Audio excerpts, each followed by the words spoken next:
purpose and reason and cause are extremely important. This is the why of your actions. This is knowing why you're doing what you're doing. This is the commander's intent. And so you absolutely these are important. If you don't know why you're doing something, well then let me ask you a question. Why are you doing something?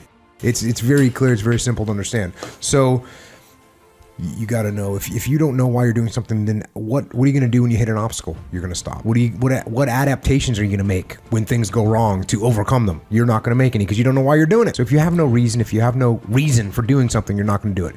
So you got to have a long-term goal. We got to understand the underlying purpose of what you're doing. You know who you have control over? You don't have control over your 9-year-old kid. You might think you do, but you don't. You don't have control over your wife to just make her, get in the game. Oh, you want to stay on the program. You want to cook whatever, 14 chicken breasts on a Sunday night. So you got 2 a day during the week. Honey, make it happen. If you are a good leader and you explain what your goals are and you get her on board with the program, then guess what she's doing on Sunday night? Helping you cook some chicken breasts for the week. But this is just like anything else, man. This is just like any other leadership situation. You want to blame the team when something's going wrong? That's not going to get you a solution. You need to take ownership of the problem. You need to get the problem solved. And when I say get the problem solved, this doesn't mean impose your will on the team. That means you need to lead the team. And there's a big difference. I don't quit. I'm resilient. I own the number one skill, the number one talent required to eventually win. I already have. I can't quit. You'd have to kill me to get me out of chasing my dream, right? So number one, I want to point it out as the number one gift. The best ability is availability. Do you have it? Have you decided to have it? Is it something you're going to possess the rest of your life? And those of you that do have it already, I need you to take an inventory, be aware of it, and be intentional with crediting yourself as you're listening to this or watching it today into the bank of your self-confidence, into the deposits you make in your identity, because it has everything to do with winning. Every guest you've seen on my show, all the people that I've coached, all have different talents, skills, and abilities. What's the one they all have? The ability to stay present, the ability to stay in the fight, to have not quit. You think, well, that's not a big deal. Really? Because as I've been talking, millions of people made the decision to quit on their dream, just as I've been talking to you.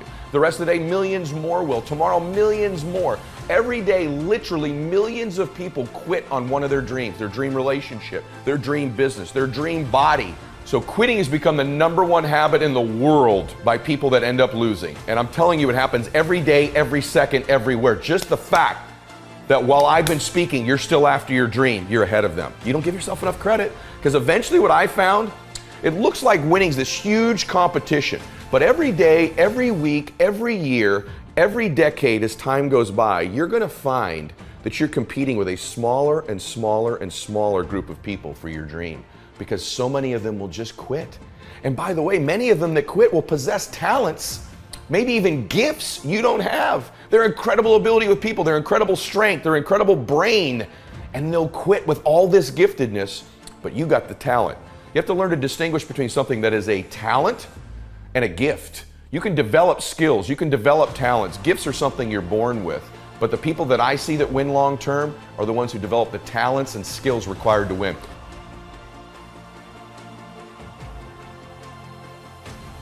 You know what I had? I had the ability to keep hitting the piñata in my life, to stick around long enough. And by the way, when you eventually win, it's not just you that gets all the candy, that gets all the victory, that gets all the money. Lots of people around you, many of which who you were hurting originally with that bat, many of them who were trying to talk you out of it, they get to celebrate in the candy too. My prayer for you is that you begin to think about this analogy. The piñata of your life, the piñata of your business, the piñata of your body. As you're swinging away, I'm here to tell you, even though it doesn't feel like it, you're getting closer to the candy. And if you can add more people to celebrate, it's okay that you feel disoriented. It's okay that it feels blinding and you don't know exactly what direction to go. Just like these precious babies with the piñata. It's okay that you miss it once in a while. It's okay that you get tired once in a while.